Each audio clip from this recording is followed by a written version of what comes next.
Hello, everyone. This is Max, and this is a Maxxcast podcast show. It's a video podcast, and this is the first episode of the series that we're gonna make for you guys regarding investment, everything about investment property, real estate investment, and all kind of those stuff. Today's episode guest is Yoon, one of my best friend who inspired me to invest in real estate. He coached me through the real estate, and he's a coach as well. So, Yoon, let's start. Introduce yourself. Well, you were a naturally born investor, so you didn't learn much from me. You just watched me how I do, right? Yeah, Kind of. but you know, you inspired me a lot regarding, and you give me that confidence. So, basically, I owe you this one because you took me to the sea of the real estate investment. It's like an ocean. So someone has to be on your side to show you how to do it. Where are the pitfalls? You have to be careful. What are the advantages? Give you motivation. Those kind of things that we're going to go through it today with you. Okay. Yeah, tell us a bit about yourself to our clients. Our not clients, our viewers. Viewers, yes. Okay.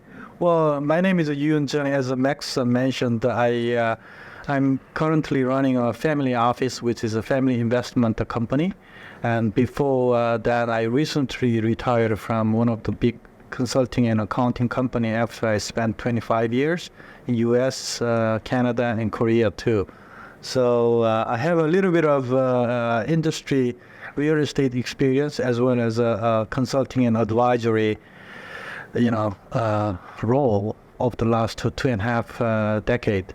So I think I'm a little bit of qualified to talk about the investment in real estate. That's good. So let's start the first question. What is residential investment property? What characteristic makes it residential investment property, and how to differentiate residential versus commercial? Well, to answer your question simply, first, less than 6 units of house is called typically residential. Some bank treat 4 unit as a maximum number of unit as residential, but RBC and Desjardins, they treat up to 6 unit. Up to 6 units. Interesting. I didn't know that. Yeah, I thought it was 4 Desjardins units. and RBC as of last year. Oh, really? So 6 unit, they make it still residential. That's nice. Yeah. And with the new laws that coming to Toronto, we're gonna see a lot of Fourplex, right? Yeah, fourplexes. Okay. Those are typical residential, usually up to 4 unit, but you can go to up to 6 unit as a residential investment. But before we get into the residential too much detail, there are categories of investment property, right? So you have typical single family house with 1 or 2 unit, in-suite unit, and we call it duplex, triplex, right? And Yeah, like a bungalow with the basement, let's say. bungalow with the basement. The second story with the 3 separate unit. Basement, the main floor, second floor. And there can be another unit that can be added to garden suite. Yeah, laneway housing. Exactly. Garden suite. So those and then condo obviously is a residential investment property. And the multifamily above 6 unit is called the commercial residential property. So when we differentiate residential and the commercial, you can look at from the bank perspective, up to 4 unit or 6 unit is residential, including condo. And above 4 unit or 6 unit, they treat as a commercial real estate investment. Although the people living in there, which is residential. Right. But what differentiate them from the bank's perspective? Like, is there any difference in the financing it? Like, if you are buying the commercial versus residential, is there any difference between the mortgages and money? Different lenders treat them differently? Yeah, that's a good question, right? So we're going to talk about primarily residential today. But from bank perspective, residential versus commercial, key difference is whether they treat this as a cash flow business or not. So, for instance, if you buy a single family with a basement, they approach as a residential mortgage. They look at the cash flow of each property, but even there is no cash flow, negative cash flow property, your income, personal income, can offset the negative cash flow. Then they can approve it. But for the commercial unit above 4 or 6 unit above, I'm talking about residential property.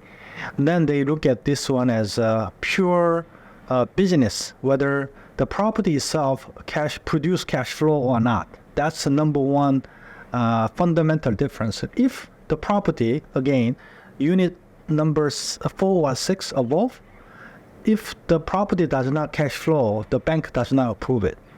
That's a huge difference, right? So, no matter that you have enough income to cover the negative cash flow. I think so. Yeah. The property has to be qualified itself. Okay. To do that, you can reduce the mortgage amount, which means you have a higher proportion of the down payment to make sure that at least it can be break even. So basically, let's re-clarify it. Residential, if you are getting residential mortgage, it's easier. You can back up your income for the shortfall of the rent, but on the commercial, the property has to produce money as it is. Doesn't matter you have the money or not, but the property has to be qualified. That's right. Within the bank. That's right. Okay. And what is the minimum down payment usually you see in the investment properties kind of? Yeah, residential, commercial, relatively speaking, up to 75% loan to value. Loan to value means, as you know, mortgage versus market value of the property, right? So commercial, it can go in theory up to 75%, although you can go above 75% sometimes when interest rate was extremely low a couple of years ago, right? Yeah. But nowadays it's not possible. So realistically, for the commercial investment, you have to have 30% plus, 30 to 35% plus down payment. Wow. Okay. Including all the cost associated, right? Yeah. And the residential side, again, like I said, we are talking about the newbie investment, meaning that the person has to have less than 4 property. Number of properties less than 4, and that's how, relatively speaking, easier to qualify. Even if it's relatively easier to be qualified, but each property has to have a good enough cash flow to qualify. Say you have $100,000 income, but you have a 3 property lose money, but your income can offset the cash flow negative situation. But if this property loses $1,000 every month, the 3 property, you lose $3,000, right? Yeah. But even if you have $100,000 income to offset, it's not sufficient enough, particularly when the stress test, the stress test is it's 9 point something these days. Oh, is that right? It's a minimum at least 7% plus, right? So whatever contracted mortgage rate plus 2%, you have to be qualified to get the mortgage, the stress test, right? So it's not easier these days to get the mortgages for any property. Any property. But in the standard situation, residential is easier to finance versus commercial, right? So you go with the 20% down payment a little bit, and you get qualified and purchase the property with 20%, but this is not the case in commercial, that you can go and purchase a property with 20%. You're right. A standard condition. You're right. Okay. So one more comment is commercial. When it comes to financing, commercial versus residential, commercial is relatively straightforward, meaning that as long as this property produce enough cash flow, then the bank consider this property itself as a key, I would say, key evaluation point versus income of the applicant. Income is less important when it comes to commercial. Personal income is less important. In that sense, as long as you have a strong cash flowing portfolio of commercial property, you are way easier to deal with bank. But most of people, how we can get the bigger commercial portfolio, right? Yeah. So as a smaller scale investor, residential is easier to go with. That's what I think you're referring to. Yes, exactly. Because can you find a commercial real estate with $500,000 purchase price? No. But you can buy a condo in, let's say, in North Toronto for $500,000 one bedroom, and start getting your feet wet in the investment ocean. So I agree. Smaller steps, you can take smaller steps versus commercial that needs the big amount of huge chunk of money to dedicate it for that project. You're right. Absolutely. Okay, Yoon, I remember those days that I just starting in investing in real estate. You taught me something. You said there's 3 components into real estate investment that makes you profit. What are those 3 components? Because I learned a lot from that one, and I still use it when I'm talking to my clients. I show them, and everyone, wow. I never thought about it that way. Like I said, we're gonna look at the profitability of the property in terms of NOI after you deduct all the expenses from rent. You have an NOI, right? Yes. And then you deduct interest payment. Then you have and the principal pay down, right? Yes. And then you have a cash flow, right? Monthly. So there are always the 3 components of the profit source, I would say. One is cash flow every month, even if it's $100, $200 a month. And there's always cash flow, and then mortgage principal pay down. Unfortunately, because of interest rates so high these days, everybody has $0 principal pay down these days. But in a normal situation, we usually see 25 to 50% principal pay down every month. And then finally, appreciation of the property. Like I said, inflation, 3%, 5%, 2%.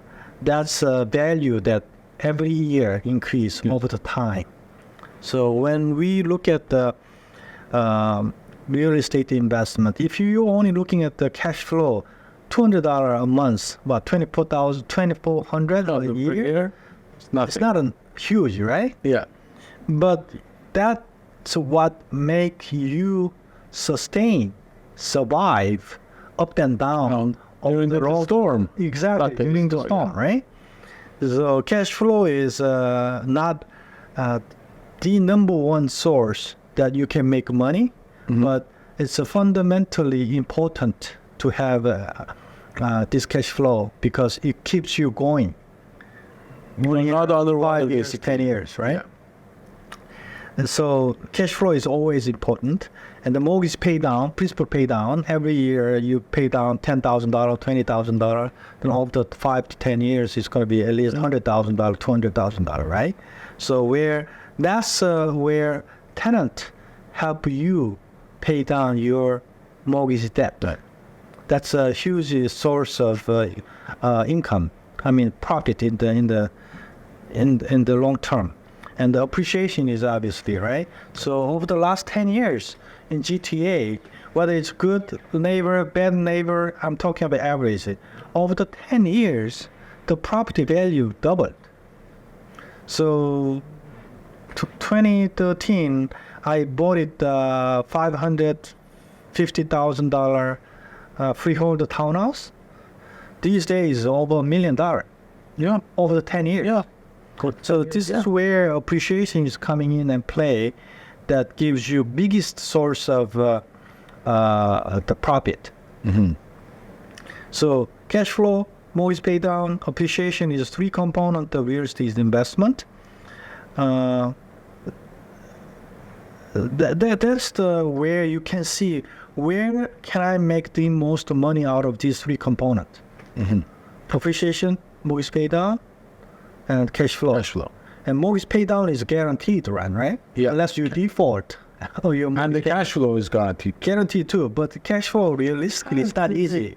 It's not enough money. If you screen, but if you screen your tenant properly, you can count on that cash flow plus your mortgage pay down altogether as a guaranteed income. Exactly. And the appreciation is it takes patience and time. But we know, based on our experience over the last 3 decades, this is happening. Yeah.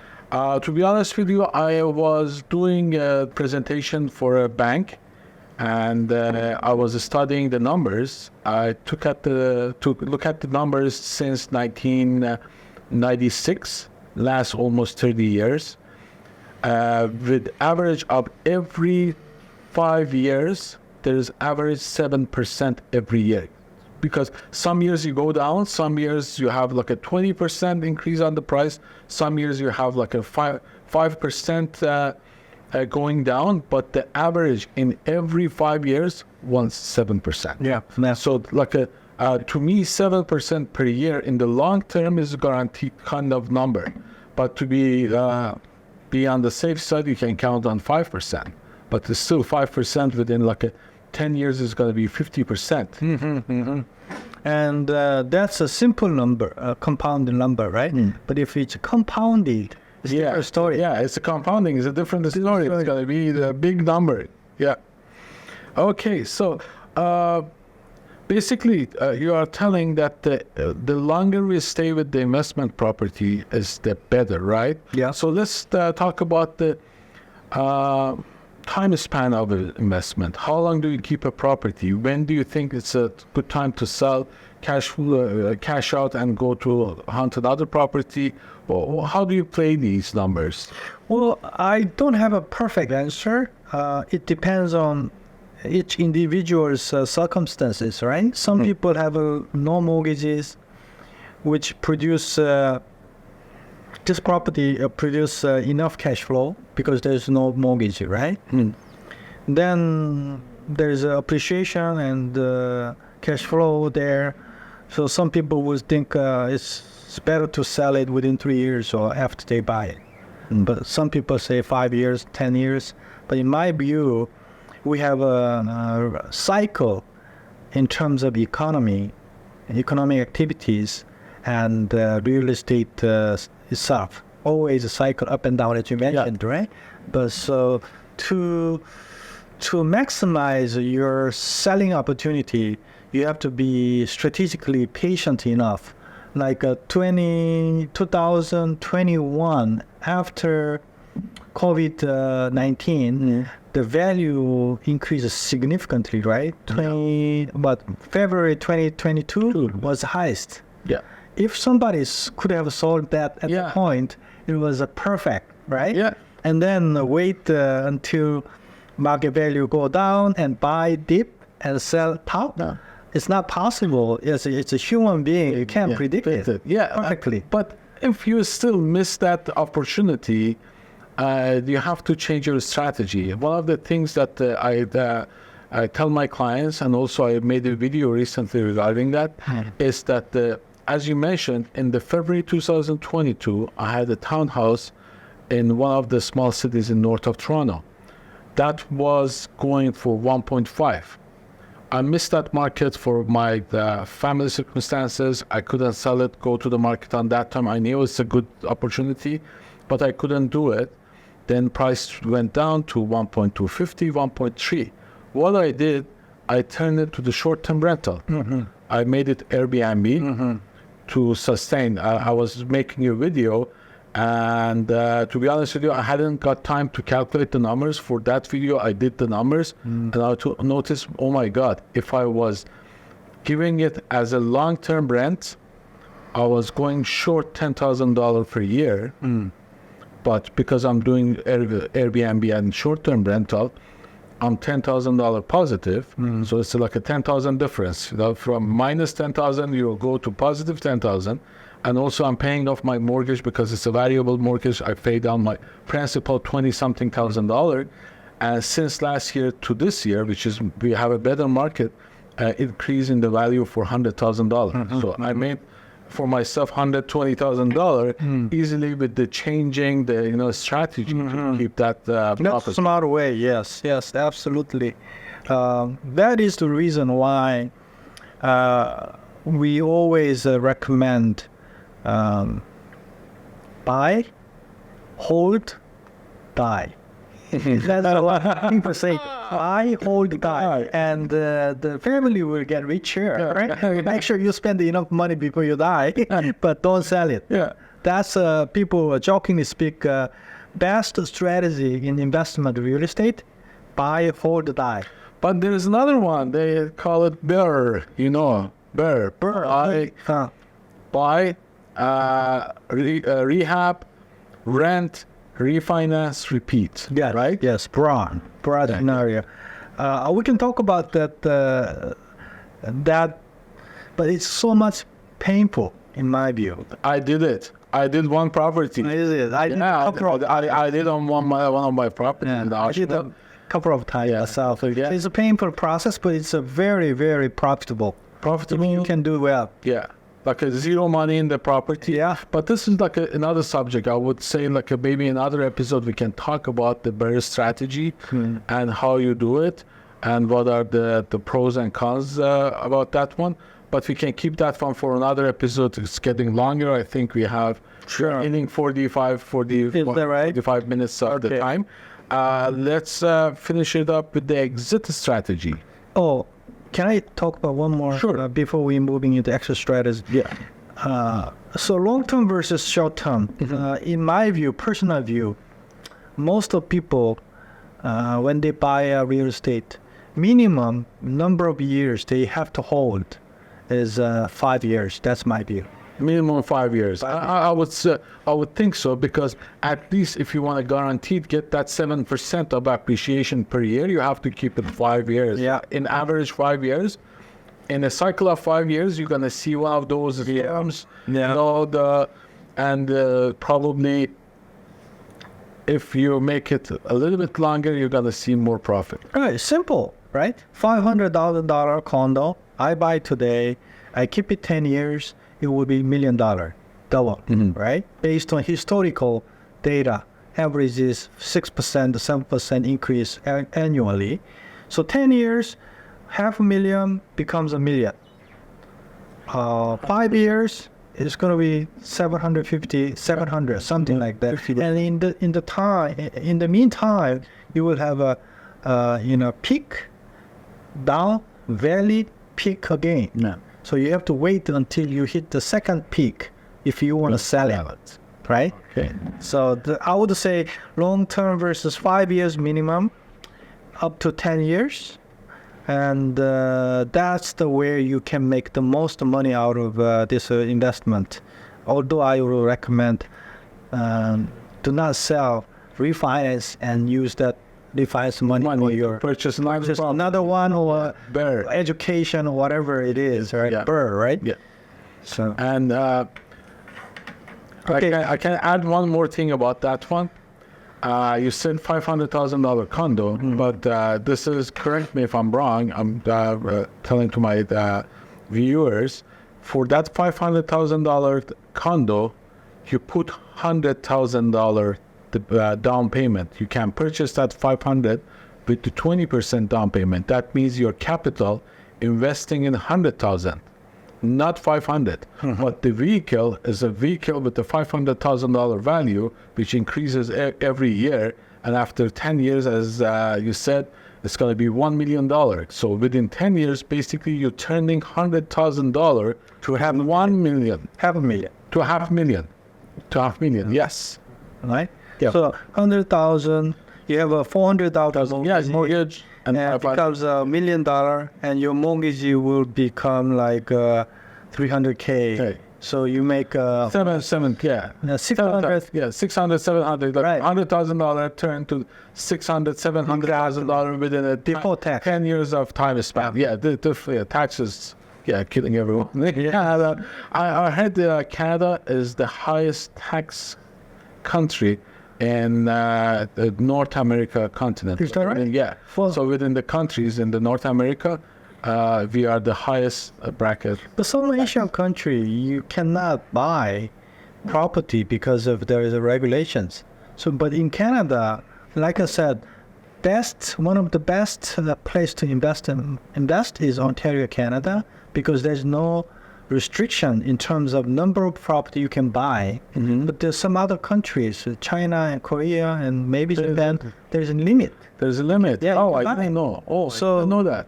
You cannot buy 20 apartment condo. Oh no! Back home in Iran, in my country, Really? you know, people can buy 100 properties. Is that No right? limitation. No, no so the- limitation. It's there are limitations. Oh, China, interesting. I didn't know that. Korea. And second question: is GTA, Greater Toronto Area, is it a good place to invest, or should people go out of Toronto, or completely go to other countries? You know, where to invest? Where to invest? Well, historically speaking, right? I haven't read all the books, but I read a couple of books. There's a study that shows in U.S. and other country too, real estate is one of the most consistent investment vehicle for successful wealthy people, because in real estate is always ahead of the inflation, at least catching up the inflation. If we are looking over the long-term period, 10, 20, 30 years, 50 years, real estate is always follow the inflation, which means your value goes up, right? So it's the best tool to protect yourself against the inflation, which is artificially caused by the government, right? So I would say residential real estate is anywhere in the world is one of the best. But if we are, I believe lucky, I'm in Canada, particularly in Ontario, where over the last 20 years, there are at least, I believe, 2 million people, 1.5 million people, over 2 million people moved into Ontario and GTA area. Yep. And as you know, that the government of Canada increased the quota for immigration. Out of 400,000 people annually come to Canada, I would say, more than close enough to 40%, which is 160,000 people coming into Ontario and GTA area. So minimum every year, 100,000 people. You know the new market. Yeah. How many people living in there is less than $100,000 people. So every year in Ontario, think about one new market city is created. Wow. One new market. Wow. A new markets. New market. One New year. market. 1 year. Think about 1 year. So over the 10 years, we're talking about 10 new market, 100,000 people over is created. So it's a very, very rare situation. And I look at the data in U.S. Population growth. Toronto area is a top city in terms of growth in population. So we have a number of people coming into the GTA, and unfortunately, we cannot build enough houses to accommodate newcomers. Yeah. So, supply that. and demand, you can see that, right? Yeah. So in terms of growth potential and safety, risk versus safety, GTA is the most good opportunity to invest of the world. I think that's my view. Hands down. I have no more questions. Okay. Okay, that's good. So let's move on to the next question. How do you identify a good investment property? What number, what is your measurement tape that you put there? Okay, this is good, perfect size. Okay, I'm going to go for this property or not. what are the elements that you are considering when you're purchasing an investment property? Well, this is a simple number crunching, plus, minus, multiply. Whoever who graduated elementary school will understand. So you have rent as a revenue coming in to your pocket every month, right? And then you have cost, property tax, insurance, property maintenance expenses, all other expenses deducted. Then you got it net operating income. Okay. NOI. NOI. That's good. Before we go further, question. Do you consider your mortgage payment, your mortgage interest, your principal payment, do you consider those when you're doing calculation for the... Of course, I do look at it. Because some people might purchase it with the cash, they don't have a mortgage. And some people have mortgage on the property, they're paying interest on that portion of the mortgage. And the cash flow is different for these two people. People who purchase cash, they have a lot of cash flow. People who purchase with the 80% mortgage on the property, with these rates these days, probably. How many people, that is the exact reason why revenue minus expenses gives you net operating income, NOI. Okay? NOI is the number that measured profitability of the property before any financing activities. So before mortgages. Okay? So you have a condo that brings a $2,000 rent, and the condominium expense, condo fee is $300, property tax $200, insurance $50. Then you have $1,450, right? $1,450. That's NOI. Before you count financing activity, which is a mortgage, interest payment, and the principal paid out, right? So, how to identify good investment property? Number one rule is you have to have the highest possible NOI producing property. Then you have to look at your own financing side, whether I'm going to have a mortgage 80%, 60%, 50%. But when we invest, like I said at the beginning, one of the benefits of a residential investment is you can leverage it, meaning you can get highest amount of mortgage up to 80%. So to some people, most of people who are studying investment will have a mortgage amount always, right? So I don't think many people will have a $1 million sitting in the bank account, right? Yeah. So you have to have the mortgage to invest it. So NOI, and then mortgage interest payment, and principal pay down together, monthly payment. Then you have a cash flow, monthly cash flow, right? In condo case, $1,450 is NOI, and you have a $1,200 mortgage. Then you have a $250 positive cash flow. So, but these days interest rate went up, so it's extremely difficult to cash flow as of today. But as time goes by, rent goes up, and interest rate stay flat or decrease. Then you're gonna have a cash flow eventually. Yes. Yeah.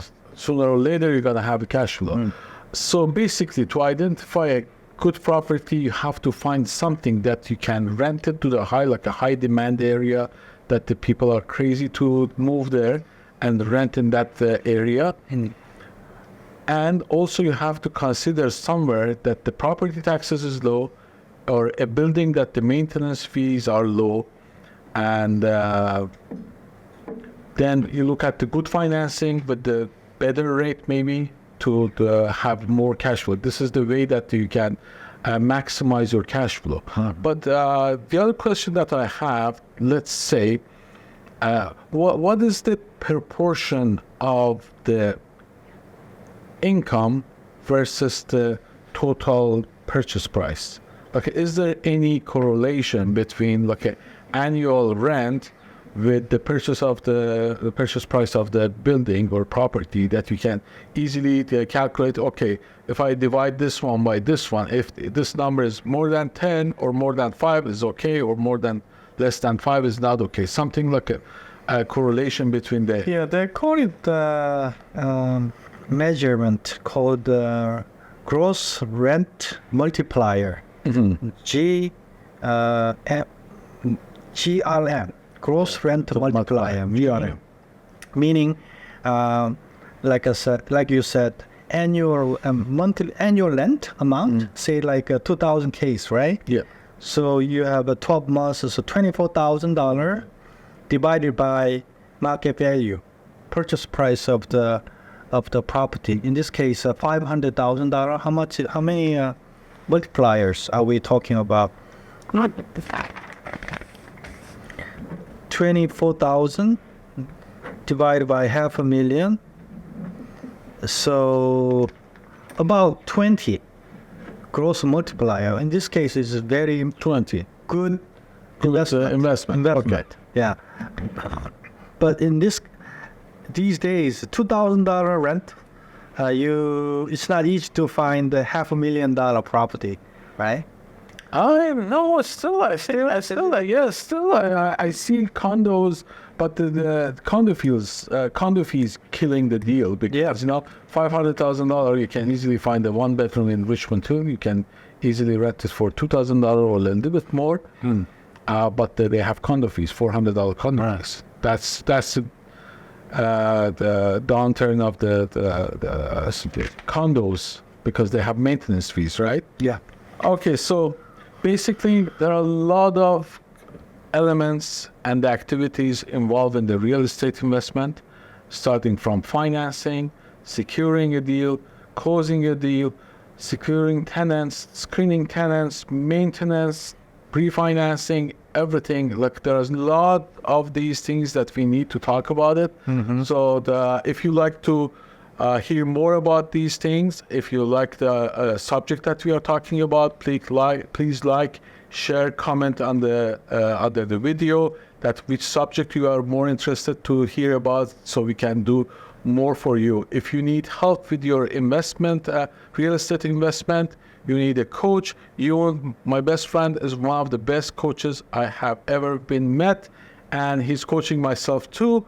So hope this video was helpful for you guys. Thank you. It was a lovely time to enjoy this conversation. And one last comment is, I was not aware this real estate investment vehicle is existing to make money. So, you don't have to be a full-time investor. You can have a regular 9-to-5 job. You can have part-time job. But this real estate investment is long-term, remember, and it's not going to make you money next day, but it surely make you money of the time. So have 100% confidence in investment, and time will tell you whether you're going to be successful or not. And I guarantee that you will be successful. Yeah, Working with a Mac. Yeah, that's why we are here. Maxxcast to maximize your investment profits. Oh, thank you. Thank you. You're welcome. Thank you. Bye-bye.